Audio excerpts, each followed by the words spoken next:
আসসালামু আলাইকুম। গতকাল যে ক্লাসটা করছিলাম এখানে আমি রেকর্ড করতে ভুলে গেছিলাম, যার কারণে পুনরায় এই ভিডিওটা আমি রেকর্ড করতেছি।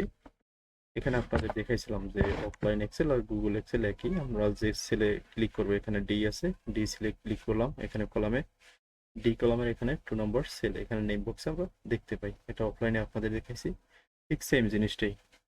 আমি এখানে একটা ডাটাবেস ক্রিয়েট করে নিলাম ছোট্ট আকারে। এখান থেকে আমরা লুকআপ করে দেখাইছিলাম যে গুগল ফাংশনে কিভাবে লুকআপ করে। আমি এখান থেকে ফর্মুলাটাকে ডিলিট করে দিলাম। দেওয়ার পরে এখান থেকে আমরা লুকআপ যদি করতে চাই, এই নামটা দিয়ে আমি এই নামের লোকেশনটা নিয়ে আসবো। এখানে আমার নামটা এখানে থাকবে। এখন যদি আমি এই লোকেশনটা নিয়ে আসতে চাই এই নামের, আমরা প্রথমে ইকুয়াল সাইন দেবো। ইকুয়াল সাইন দেওয়ার পরে এখানে ইএল লেখার পরে ট্যাব বাটনে ক্লিক করব। ট্যাব বাটনে ক্লিক করার পরে সার্চ কি, এখানে অফলাইন এক্সেলের ভিতর দেখা যায় যে লুকআপ ভ্যালু, এখানে লেখা আসছে সার্চ কি। জিনিসটা একই, শুধুমাত্র লেখাটা একটু পার্থক্য। একই অর্থ, সার্চ কি লুকআপ ভ্যালু, ওটা দিয়ে লুকআপ বোঝায়, এটা দিয়ে সার্চ মানে খোঁজা, ওটা দিয়েও খোঁজা বোঝানো হয় যে যে কোনো জিনিস আমি খুঁজতে চাই, কোনটা দিয়ে আমি খুঁজতে চাই। তো আমরা এই নামটা দিয়ে সার্চ করব, এরপর কমা দিয়ে দেবো। রেঞ্জ, এখানে হচ্ছে ডাটা রেঞ্জ, যেটাকে বলে অফলাইন এক্সেলে টেবিল অ্যারে। তো এখানে লেখা আছে রেঞ্জ। তো এখান থেকে আমরা রেঞ্জটাকে সিলেক্ট করে দিলাম, এরপরে কমা দিয়ে দিলাম। এরপর হচ্ছে ইন্ডেক্স নাম্বার। এই যে লোকেশনটা ডাটা রেঞ্জের কত নাম্বার কলামে আছে, নেম হচ্ছে 1 number column, quantity 2 number, location হচ্ছে 3 নাম্বার। আমি এখানে 3 লিখে দিলাম, এরপর কমা। এরপর হচ্ছে ইজ সর্টেড, এখানে দিব হচ্ছে 0 এক্সাক্ট ম্যাচের জন্য। এখানে আমি অফলাইন এক্সেলে দেখাইছিলাম যে 0 মানে হচ্ছে এক্সাক্ট ম্যাচ, ডাটাকে আমাকে এখানে শো করবে। আর যদি অ্যাপ্রক্সিমেট করতে চাই সেক্ষেত্রে এখানে ট্রু লিখে দেবো। আর যদি এক্সাক্ট ম্যাচ করতে চাই সেক্ষেত্রে ফলস লিখে দেবো। তো ফলসের জায়গায় আমরা 0 বসাই দিতে পারি, তাহলে সেম কাজই হবে। এরপর ফার্স্ট ব্র্যাকেট দিয়ে এন্টার করে দেবো। এখানে অটো সাজেস্ট আছে, সাজেস্টেড অটো ফিল, তো আমি এখানে ওকে করে দিলাম। নিচেও ড্র্যাগ হয়েছে। এখন ড্র্যাগ হলে যেটা হয়েছে, এখানে একটা প্রবলেম আছে যে আমি রেঞ্জটাকে সিলেক্ট করছিলাম। এখন যদি আমি এখানে ক্লিক করি, আমার এই নেম থেকে নাই, এখান থেকে নিচ থেকে একটা ঘর সিলেক্ট করছে। কারণ হচ্ছে এই যে দেখুন রেঞ্জটা নিচে চলে আসছে। আমি এখানে এটাকে লক করে নেই, যার কারণে এখানে যদি আমি ক্লিক করি আমার এখানে রেঞ্জটা ঠিক আছে। আমার লক করতে হবে কি, রেঞ্জটাকে লক করতে হবে, রেঞ্জ যেন মুভ না করে। এখান থেকে ডাটাটা যখন টানবে তখন যেন আমার রেঞ্জটা ঠিক থাকে। আমি F4 দিয়ে সিলেক্ট অবস্থায় F4 এ ক্লিক করব, লক হয়ে গেল। লক হওয়ার পরে আমি এন্টার বাটনে ক্লিক করব। এখন যদি আমি এটাকে ড্র্যাগ করে নিচের দিকে দেই সেক্ষেত্রে কি হয় দেখুন। এখন যদি আমি এখানে ক্লিক করি আমার রেঞ্জ ঠিক আছে, রেঞ্জ মুভ করে নেয়। এখন আমার এখানে যদি কোনো ডাটা না থাকে সেক্ষেত্রে এখানে এনএ চলে আসে, ইরিওর ভ্যালু চলে আসে। যখন আমি এখানে ডাটা এন্ট্রি করি তখন এখানে এনে থাকে না। আমি চাইতেছি যে এখানে যদি ডাটা না থাকে সেক্ষেত্রে এন এর জায়গায় অন্য কিছু থাকবে, ব্ল্যাঙ্ক রাখবো বা অথবা কোনো কিছু দিয়ে দেবো। আমি ফর্মুলাটা এখানে বসাই, সেটার জন্য আমরা যে ফর্মুলাটা নেব সেটা হচ্ছে ইফেরিওর ফর্মুলা। এখানে আমি প্রথমে ইকুয়ালের সামনে যখন আরেকটা ফর্মুলা অ্যাড করবো তখন আমি সামনে দিয়ে দেবো, যেহেতু আমি ইরিওর ভ্যালু বসাবো। ইফ ইরিওর, ইরিওর লেখার পরে ফার্স্ট ব্র্যাকেট দিয়ে দেবো। দেওয়ার পরে আমার এই যে ভ্যালুটা, আমার ভ্যালু হচ্ছে কি, এই যে আগে ফর্মুলাটা লিখেছি এটি হচ্ছে আমার একটা ভ্যালু। যদি এই ভ্যালুটার ভিতরে কোনো ইরর চলে আসে তাহলে এখানে আমি কি বসাইতে চাই, এখন হচ্ছে ভ্যালুর পরে কমা। কমা দেওয়ার পরে ভ্যালু ইফ ইরর, যদি এখানে ইরর আসে তাহলে কি দেখাইবে, এখানে আমি ডাবল কোট দেবো। ডাবল কোট মানে এক্সেলে ফাঁকা বোঝানো হয়, তাহলে ডাবল কোট, এরপর ফার্স্ট ব্র্যাকেট, এন্টার দিয়ে দেবো। এখন হচ্ছে আমার এখানে যদি ডাটা না থাকে সেক্ষেত্রে আমার এখানে ব্ল্যাঙ্ক দেখাচ্ছে। যদি ডাটা থাকে তাহলে এখানে ডাটা চলে আসতেছে। আমি যদি এটাকে ড্র্যাগ করি নিচের দিকে, এখানে ফাঁকা। এখন যদি এখানে আমি কোনো নাম দিয়ে দেই, রফিক নামটাকে আমি কপি করে এখানে দিয়ে দিই, তাহলে আমার এখানে ডাটা চলে আসবে। শুধু পার্থক্যটা হচ্ছে এখানে যদি ইফ ইরিওর ভ্যালুটা চলে আসে তখন এখানে ফাঁকা চলে আসবে, যদি ডাটা না থাকে। আর আগে আসছে কি, ইফ ইরিওর যদি আমি ব্যবহার না করি এখানে একটা ইরিওর ভ্যালু দেখাচ্ছে এনে। এরপরে আমরা চলে আসবো ইফ ফর্মুলা। এখানে মোটামুটি VLOOKUP এবং ইফেরিওর দুইটা দেখাই দিলাম। এরপর হচ্ছে ইফ ফর্মুলা। এখানে ধরুন আমাদের যে কোনো একটা ইউজার নেম আমি এখানে সেট করলাম, ইউজার নেম পাসওয়ার্ড। আমরা যদি কোনো সাইটে লগ ইন করতে যাই সেক্ষেত্রে আমাদের একটা ইউজার নেম লাগে। সাপোজ ধরুন ফেসবুকে আমার একটা পাসওয়ার্ড লাগে। এখন যদি আমি পাসওয়ার্ড রং দিই তখন সেখানে দেখায় ইনকারেক্ট পাসওয়ার্ড, ট্রাই এখানে লেখা আসে।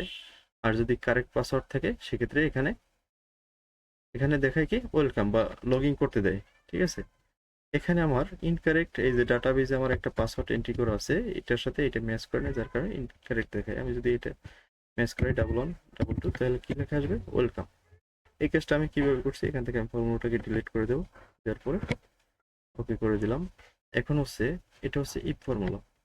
প্রথমে ইকুয়াল সাইন দেবো, ইকুয়াল সাইন দেওয়ার পরে ইফ লিখবো, ইফ লেখার পরে ট্যাব বাটনে ক্লিক করবো কিবোর্ড থেকে। লজিক্যাল এক্সপ্রেশন, এখানে হচ্ছে কি আমার এই পাসওয়ার্ড, ডাটাবেজের পাসওয়ার্ড ইকুয়াল আমার লগইন পাসওয়ার্ড যদি ম্যাচ করে, যখন আমি আইডিটা খুলছি তখন একটা পাসওয়ার্ড আমার সেভ করতে হয়েছে, এটা ডাটাবেজে সংরক্ষিত আছে।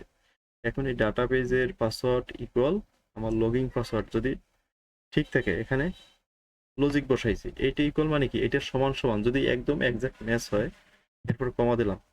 ভ্যালু ইফ ট্রু, যদি আমার পাসওয়ার্ড ম্যাচ করে তাহলে আমি কি রেজাল্ট এখানে দেখতে চাই, আমি লিখবো ওয়েলকাম। টেক্সট লেখার পূর্বে একটা ডাবল কোট, এরপর ওয়েলকাম, এরপরে ডাবল কোট। এই টেক্সটটা লেখার শুরুতে এবং শেষে ডাবল কোট দিয়ে দিলাম, এরপর কমা দেব। কমা দেওয়ার পরে ভ্যালু ইফ ফলস, যদি আমার পাসওয়ার্ড এখানে ফলস এন্ট্রি করি, যদি ট্রু না হয় এই ভ্যালুটা, সেক্ষেত্রে আমার কি দেখাইবে, নট ওকে লিখে দিলাম। নট ওকে, নট ওকে লেখার আগে আমার এখানে ডাবল কোট দিতে হবে, এরপরে নট ওকে লিখে দিলাম। এখানে যে কোনো টেক্সট আপনারা বসাইতে পারেন, এরপর ডাবল কোট ফার্স্ট ব্র্যাকেট দিয়ে দেবো, এন্টার। এখান থেকে আমি অটোফিল করব না, এখানে হচ্ছে কি আমার এই পাসওয়ার্ডটা ম্যাচ করছে ডাবল 1 ডাবল 2। আর যদি ম্যাচ না করে তাহলে কি করবে, এখানে নট ওকে চলে আসবে। এই যে আমি আরেকটা পাসওয়ার্ড দিই, এই আমার ডাটাবেজের পাসওয়ার্ডের সাথে এটা যদি ম্যাচ না করে তাহলে এখানে এই রেজাল্ট আসবে। আমি এই ফর্মুলাটা আবারও দেখাই, আমার ডাটাবেজের পাসওয়ার্ড এখানে সিলেক্ট করে দিলাম, এরপর ইকুয়াল এই যে লগইন পাসওয়ার্ড, এইটা যদি ম্যাচ করে ইকুয়াল মানে সমান সমান যদি হয়, তাহলে ভ্যালু যদি ট্রু হয় তাহলে আমি এখানে শো করাবো ওয়েলকাম। এই ওয়েলকামটাকে ডাবল কোড দিয়ে লিখিয়ে দিলাম। এরপর ভ্যালু যদি ফলস হয় নট ওকে দিয়ে দিলাম, এখানে নট ওকে চলে আসবে। এখানে আমাদের এটা ইফ ফর্মুলা মোটামুটি ওকে। এখন এই যে রফিক এখানে 422 বা দেওয়া আছে, এখানে আমি একটা ভ্যালু দেখাবো ইফ ফর্মুলা দিয়ে।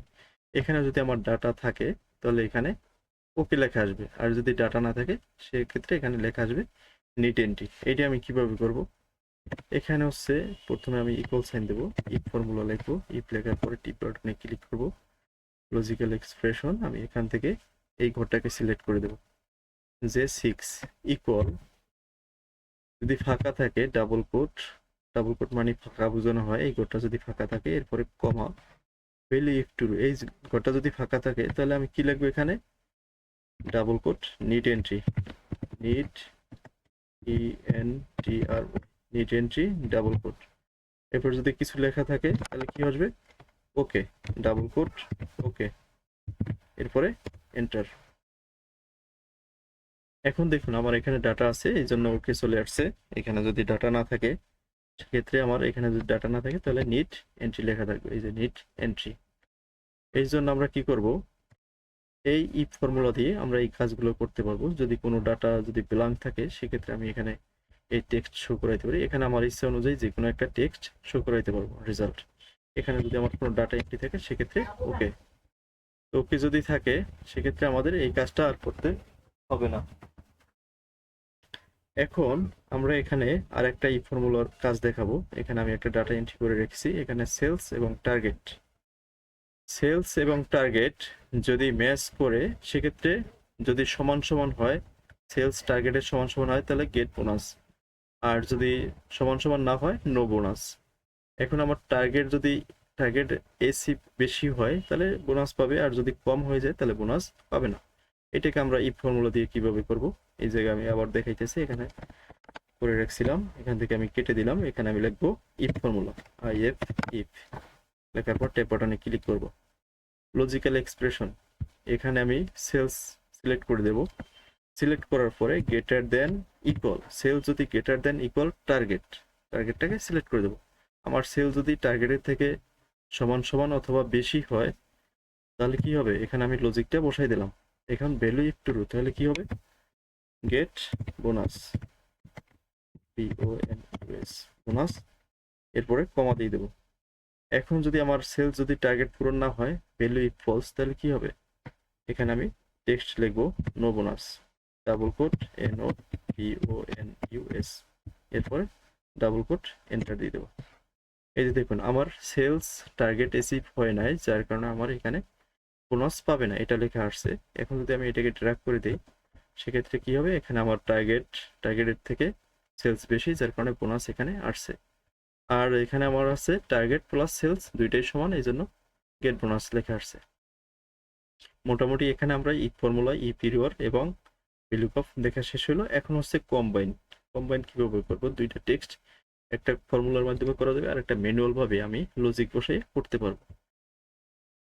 এখানে দেখুন, এখানে আমরা এই যে 06.00 বসাইতে পারি, ডাবল জিরো বা সিঙ্গেল জিরো বসাইতে পারি, অথবা এখানে আমি 00 দিতে পারি। আমরা যদি কোনো ব্যাংকের স্টেটমেন্ট ডাউনলোড করি, সেক্ষেত্রে আমাদের দেখা যায় যে একটা অ্যামাউন্টের পরে 00 থাকে, দশমিকের পরে। আমরা এখানে এই অ্যামাউন্টটা বসাবো। এখন দুইটা ডাটাকে আমরা কম্বাইন করব দুইটা সিস্টেমে। আমি এখানে একটা সিস্টেম দেখাই। প্রথমে ইকুয়াল সাইন দেব, এরপর টেক্সট লিখব TEXT। প্রথমে আমরা এটার সাথে 00 অ্যাড করব। টেক্সট লেখার পর ট্যাব বাটনে ক্লিক করব। এরপরে নাম্বার কোনটা? এই সেলের আমার অ্যামাউন্ট, এই নাম্বারটাকে আমি সিলেক্ট করে দিলাম। সিলেক্ট করার পরে কমা দিয়ে দেবো। এরপর হচ্ছে ফরম্যাট, ডাবল কোট 0.00, এরপরে ডাবল কোট, এরপরে ফার্স্ট ব্র্যাকেট দিয়ে আমি যদি এন্টার করে দিই, আমার 0 অ্যাড হয়ে গেছে। এই যে দেখুন, 00। এখন হচ্ছে আমি এই যে কেজি পার পিসেস পার কেজি, এটাকে আমি এটার সাথে অ্যাড করে দেবো। একসাথে কিভাবে করব? এখন হচ্ছে আমি ম্যানুয়াল ভাবে এটাকে একটা লজিক বসাই দেবো। প্রথমে আমি অ্যান্ড সাইন দিয়ে দেবো। অ্যান্ড সাইন দেওয়ার পরে double quote space, double quote space দেওয়ার মানে হচ্ছে আমার এই 6 এর পরে একটা স্পেস দিয়ে তারপর লেখাটা চলে আসবে। এরপরে ডাবল কোট, এরপরে ইউনিট সিলেক্ট করে দেবো, এন্টার দিয়ে দেবো। এই যে দেখুন, এখানে আমার সহজেই চলে আসছে। এখন আমি এটাকে ড্র্যাগ করে দিলাম, মাউস ড্র্যাগ করে নিচে দিয়ে দিলাম। এখন এই সেম কাজটাকেই আমরা আর একভাবে করতে পারি, সেটার নাম হচ্ছে কনকাটেনেট ফর্মুলা। এই ফর্মুলার মাধ্যমে করব। এখন আমি এখানে কেটে দিলাম। এই ফর্মুলাটা আমি দেখাই দিচ্ছি। ইকুয়াল সাইন কনকাটেনেট, এই যে চলে আসছে। এখানে আমি ক্লিক করে দেবো। ক্লিক করার পরে স্ট্রিং মানে হচ্ছে নাম্বার, এই নাম্বারটাকে বোঝানো হয়েছে, বা কোনো একটা ভ্যালু। এটা যদি আপনারা পাইথনে কেউ কাজ জানে, পাইথনের কোর্স করছে, এইটাকে পাইথনের ল্যাঙ্গুয়েজে দেওয়া হয়েছে এখানে স্ট্রিং অন। তো আমি এখানে চাইতেছি এই যে 6, এটাকে সিলেক্ট করে দিলাম, দেওয়ার পরে কমা দিয়ে দিলাম, এরপর double quote space, double quote, comma, string one string two. আমি স্ট্রিং অনে দিছি অ্যামাউন্ট, এরপর হচ্ছে এই ডাবল কোট ভিতরে স্পেস দেওয়ার মানে আছে একটা টেক্সটে এখান থেকে একটা স্পেস চলে আসবে। এরপর হচ্ছে এই যে কেজি পিসেস, এটাকে সিলেক্ট করে দেবো, এরপর এন্টার বাটনে ক্লিক করে দেবো। ঠিক সেম জিনিসটা চলে আসছে। এখানে শুধু জিরোটা আসে নাই, কারণ যদি আমরা জিরোটা নিয়ে আসতে যাই, এই কনকাটেনেটের ভিতরে আরেকটা ফর্মুলা অ্যাড করতে হবে, টেক্সট। এটার ভিতরে টেক্সট নিয়ে কাজ করতে হবে।